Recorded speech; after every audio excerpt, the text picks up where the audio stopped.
ओम शांति। अति इंद्रिय सुख का आधार है। सदा स्मृति रहे कि हम बेहद के बाप शिव बाबा के बच्चे हैं। बाप को भूलने से सुख समाप्त हो जाता है। अस्थाई खुशी उन्हीं बच्चों को मिलती है जो एक बाप से सर्व संबंध जोड़कर केवल उनकी याद में रहते हैं और देहधारी को याद नहीं करते। बाबा के आज 18 तारीख के मधुर महावाक्य है। बाबा बोले, मीठे बच्चे, अति इंद्रिय सुख का अनुभव करने के लिए सदा इसी स्मृति में रहो कि हम किसके बच्चे हैं। अगर बाप को भूले तो सुख गुम हो जाएगा। आज बाबा प्रश्न में पूछे हैं, बाप के मिलने की अस्थाई खुशी किन बच्चों को रहती है। बाबा उत्तर में सुनाए हैं, जिन बच्चों ने एक बाप से सर्व संबंध जोड़े हैं, जो एक बाप की याद में रहने की मेहनत करते हैं, किसी देहधारी को याद नहीं करते, उन्हें ही अस्थाई खुशी रहती है। अगर देहधारी की याद है तो बहुत रोना पड़ेगा। विश्व का मालिक बनने वाले कभी रोते नहीं। गीत बजी मुरली में, बचपन के दिन भुला न देना, आज हंसे कल रुला न देना। ओम शांति। बाप कहते हैं, मीठे बच्चों, हम बेहद के बाप के बच्चे हैं, यह भूलो मत। यह भूले तो अपने को रुला देंगे। छिछ दुनिया में बुद्धि चली जाएगी। बाप की याद में रहने से अति इंद्रिय सुख भासता है। वह सुख बाप को भूल जाने से गुम हो जाएगा। हर दम याद रहना चाहिए कि हम बाबा के बच्चे हैं, नहीं तो अपने को रुला देंगे। सब भगवान के बच्चे हैं। सब कहते हैं, हे बाबा, हे परम पिता परमात्मा, रक्षा करो। परंतु बाप से रक्षा कब होती है यह किसको पता नहीं है। साधु संत आदि कोई भी नहीं जानता कि बाप से हमको मुक्ति, जीवन मुक्ति कब मिलती है, क्योंकि भगवान को ही कण कण में कह दिया है। अब तुम बच्चे बेहद के बाप को जान गए हो। मोस्ट वेलवेट बाप है, उनसे प्यारी वस्तु और कोई होती नहीं। ऐसे बाप को न जानना बड़ी भारी भूल है। शिव जयंती क्यों मनाते हैं, वह कौन है, यह कोई भी नहीं जानता। बाप कहते हैं, तुम कितने बेसमझ बन गए हो। माया रावण ने तुमको क्या बना दिया है, अभी तुम बच्चे जानते हो। यह हमारी जन्म भूमि है। मैं हर 5000 वर्ष के बाद आता हूँ। वह फिर कह देते हैं 84, वह फिर कह देते हैं 40,000 वर्ष बाद सब कलयुग पूरा होता तब आएंगे। चित्र भी दिखाया जाता है त्रिमूर्ति का। त्रिमूर्ति मार्ग नाम भी रखा है, परंतु 3 मूर्ति ब्रह्मा विष्णु शंकर को कोई नहीं जानते। ब्रह्मा क्या करके गया, विष्णु और शंकर क्या करते हैं, कहाँ रहते हैं, कुछ भी नहीं जानते। बिल्कुल ही घोर अंधियारे में है।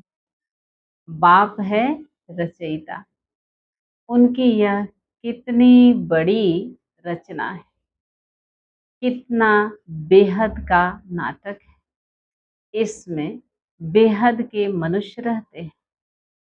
आज से 5000 वर्ष पहले जब सतयुग था, भारत में जब इन लक्ष्मी नारायण का राज्य था, तो और कोई राज्य नहीं था।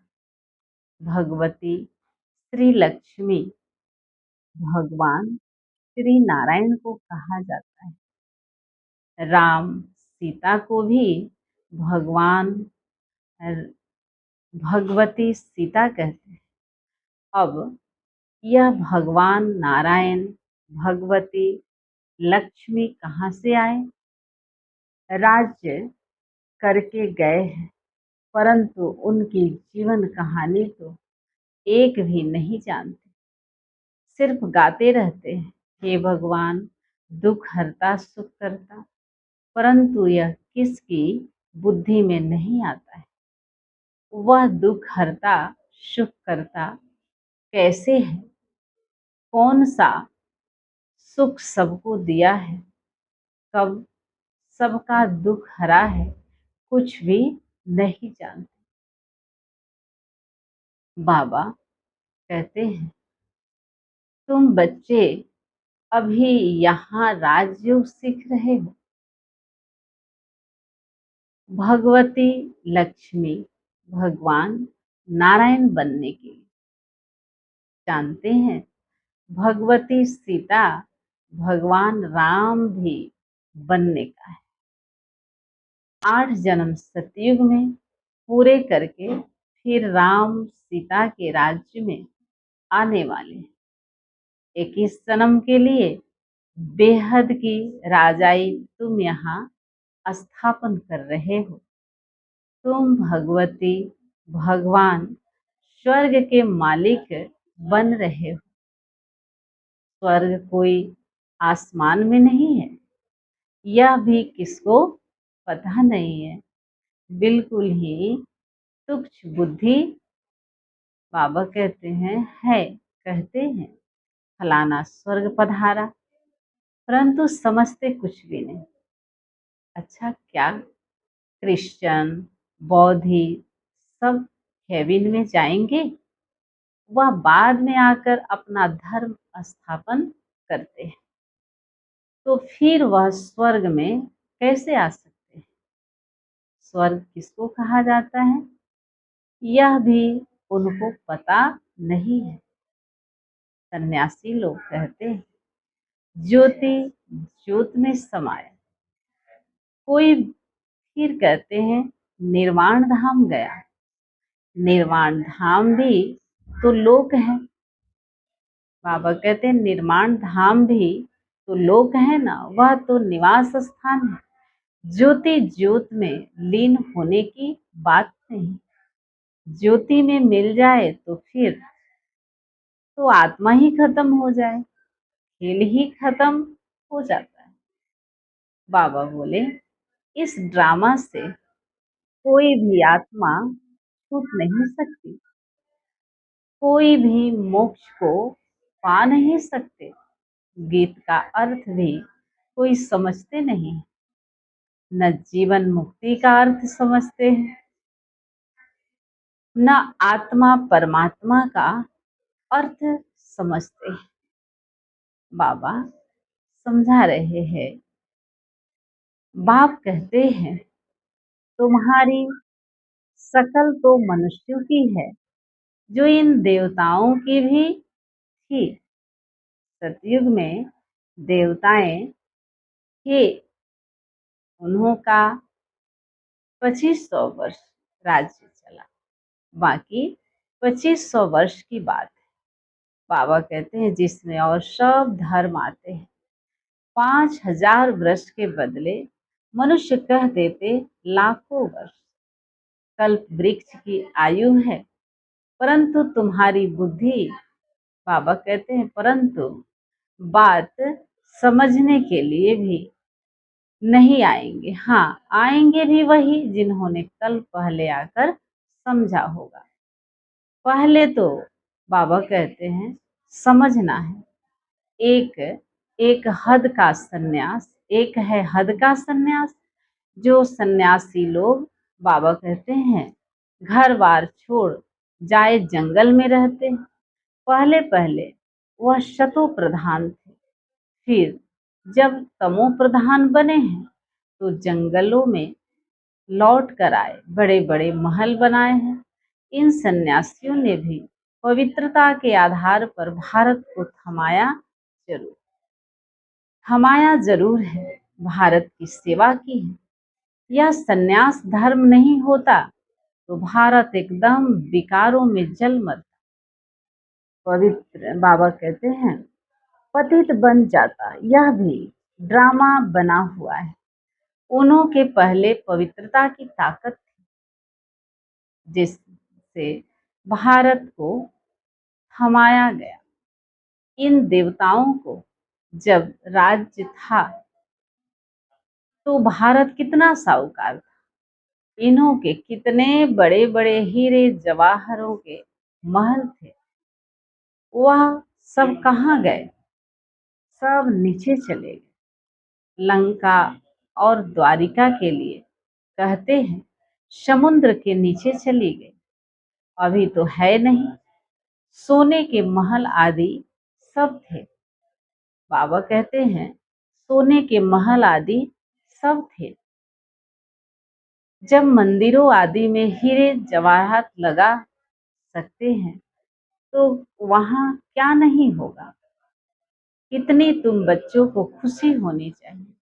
बाबा फिर से आया हुआ है, कहते हैं बाप को याद करो। याद एक को ही करना है जिससे विक्रम विनाश होते हैं, परंतु भूल जाते हैं और देहधारी की याद आ जाती है। देहधारी की याद से तो कुछ भी फायदा नहीं है। बाप कहते हैं मामेकम याद करो। किसी भी देहधारी को याद नहीं करो। अम्मा मरे तो भी हलवा खाना, एक बाप की याद से ही कमाई है। हम शिव बाबा के बच्चे हैं, उनसे वर्षा लेना है। इस समय बाप को याद नहीं किया तो फिर बहुत पछताना पड़ेगा, रोना पड़ेगा। विश्व के मालिक बनने वाले को रोने की बाबा कहते हैं क्या दरकार है।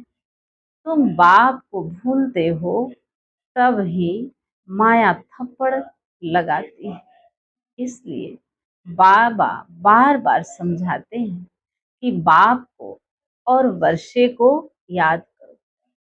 अमरनाथ ने अमरपुरी में एक पार्वती को तो कथा अमर कथा नहीं सुनाई होगी, जरूर बहुत होंगे।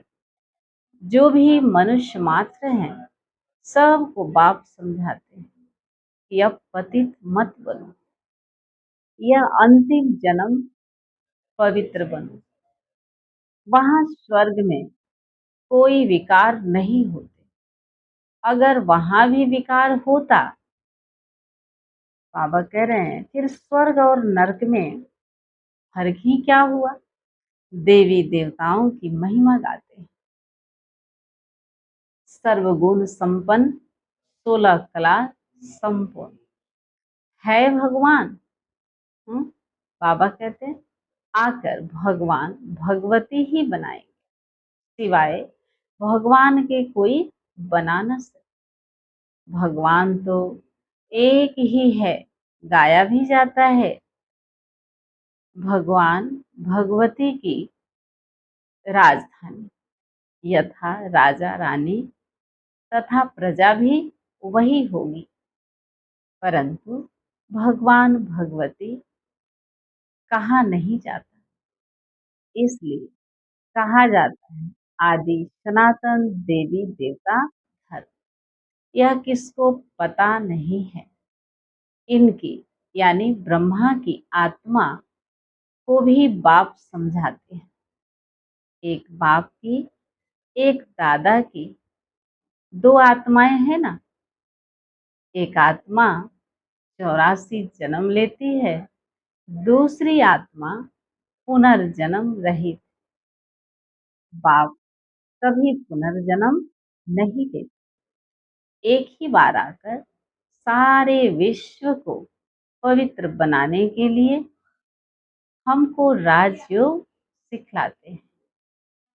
बाप तुमको समझाते हैं, मैंने इनमें प्रवेश किया, यह 84 जन्म भोग आए, अब इनके बहुत जन्मों का यह अंतिम जन्म है। अब मैं निराकार हूँ, तो कैसे आकर बच्चों को राजयोग सिखाऊं? प्रेरणा से तो कुछ हो न सके। श्री कृष्ण भगवानुवाच तो हो न सके, वह कैसे आ सकता है? वह तो है ही सतयुग का प्रिंस, 16 कला संपूर्ण। फिर त्रेता में होते हैं 14 कला संपूर्ण। फिर द्वापर में श्री कृष्ण को क्यों ले गए? उनको तो पहले आना चाहिए। बाप समझाते हैं, पहले बाप को याद करो, नहीं तो माया एकदम थप्पड़ मार देगी।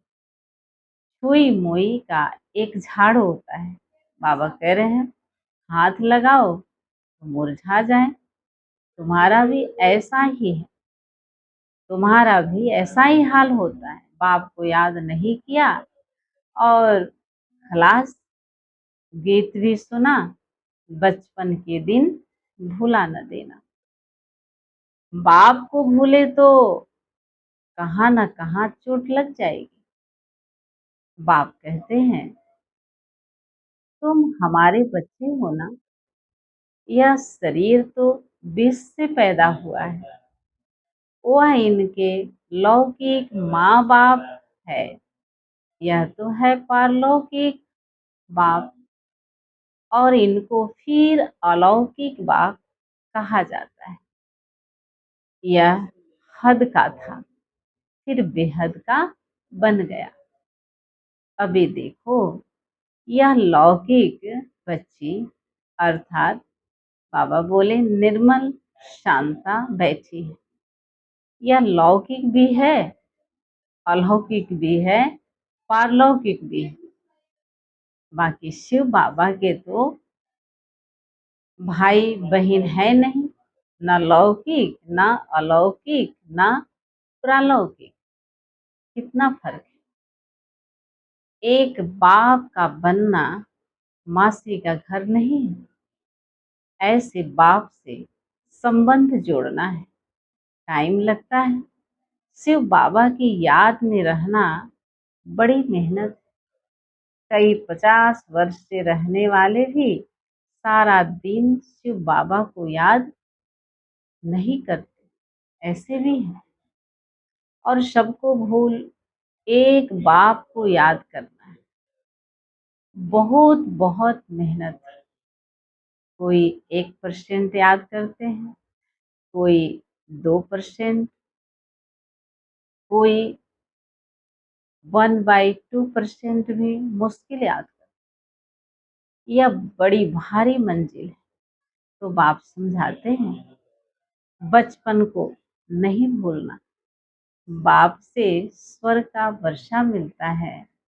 तुम जानते हो, हम जीते जी मरकर बाप के आकर बने हैं। नई दुनिया में जाने के नई दुनिया में जाने के लिए तो तुम्हें अस्थाई खुशी रहनी चाहिए। ओहो, हम डबल सिरताज बनेंगे। मनुष्य थोड़े ही जानते हैं कि सतयुग में इन देवताओं को 16 कला संपूर्ण और 14 कला संपूर्ण क्यों कहते हैं, कुछ भी नहीं जानते। यह भक्ति मार्ग के शास्त्र आदि फिर भी बनेंगे। यह हठ योग, तीर्थ यात्रा आदि सब फिर भी होंगे, परंतु इससे क्या फायदा बाबा? इससे क्या होगा? क्या हेवन में जाएंगे? नहीं, बहुत रिद्धि सिद्धि से काम करते हैं। बाबा बोले कि रिद्धि सिद्धि वाले बहुत हैं, हजारों मनुष्य उनके पिछाड़ी पड़ते रहते हैं। रिद्धि सिद्धि से बहुत घड़ियां आदि चीजें निकालते हैं। यह थोड़े ही समझते हैं कि यह अल्पकाल के लिए सब है। इसमें बहुत मेहनत करनी पड़ती है। यह रिद्धि सिद्धि आदि सीखने की भी बाबा बोले किताब होती है। कितने लाखों मनुष्य उनके पिछाड़ी पड़ते हैं। तुम बच्चे जानते हो, हमको बाबा से स्वर्ग का वर्षा मिलता है। इन आंखों से जो कुछ देखते हो वह नहीं रहेगा। बाप समझाते हैं, तुम अशरीरी आए थे, फिर शरीर 7 पार्ट बजाया। अगर 84 लाख का हिसाब किताब बताएं तो 12 मास लग जाए। हो ही नहीं सकता। 84 जन्मों का हिसाब किताब बताना तो बिल्कुल सहज है।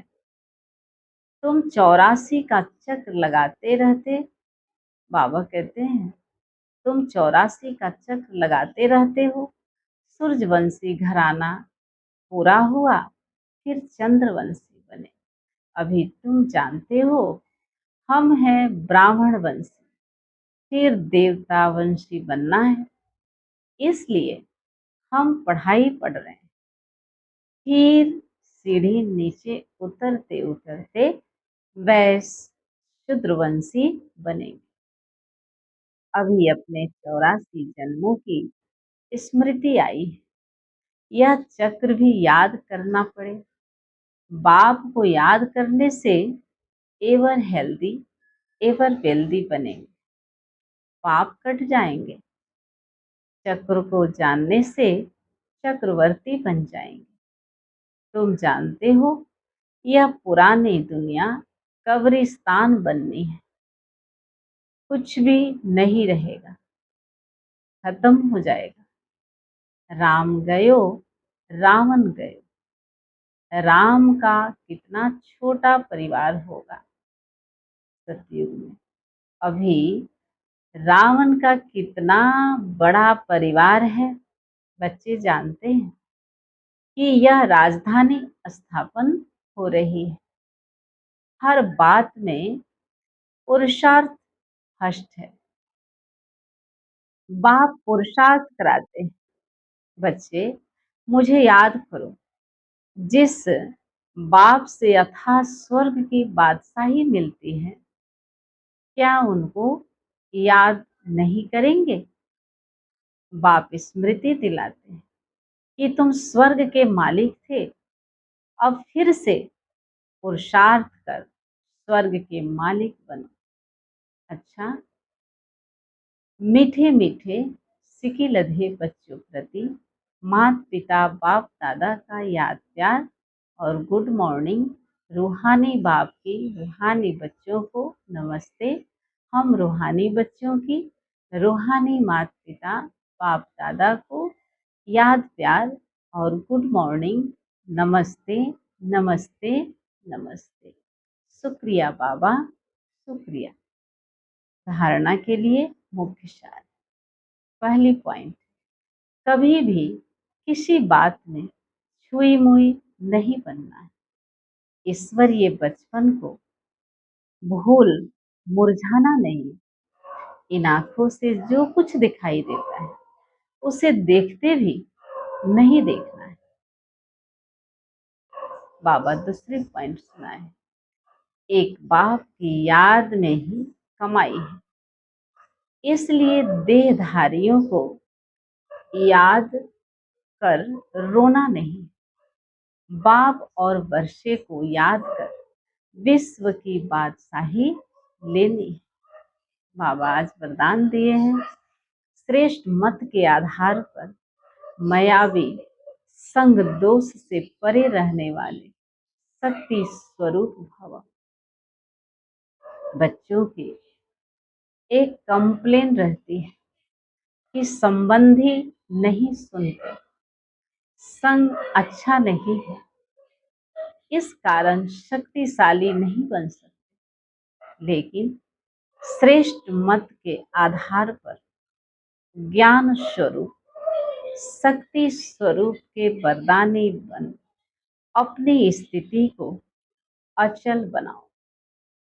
साक्षी होकर हर एक का पार्ट देखो, अपने सतोगुनी पार्ट में स्थित रहो, सदा बाप के संग में रहो, तो तमोगुनी आत्मा के संग के रंग का प्रभाव पड़ नहीं सकता। स्लोगन है, कर्मयोगी वह है जो कर्म के कल्प वृक्ष की डाली पर बैठ कर्म करते भी उपराम स्थिति में रहे। अब व्यक्ति सारे हैं, सदा हर्षित रहने के लिए अपनी नेचर को सरल बनाओ, सहनशील बनो। जैसे बाबा कहते हैं, कोई की विशेष नेचर होती है, उस नेचर के बस न चाहते हुए भी चलते रहते हैं, कहते हैं चाहती नहीं हूं लेकिन मेरी यह नेचर है। ऐसे आप बच्चों की सरल नेचर हो, जो सबको अनुभव हो कि यह सहज योगी स्वतः योगी है। क्या करूं, कैसे योग लगाऊं, यह बातें खत्म, है ही सदा सहयोगी अर्थात योगी। इसी एक बात को नेचर और नेचुरल करने से सभी सब्जेक्ट में परफेक्ट हो जाएंगे। अच्छा, ओम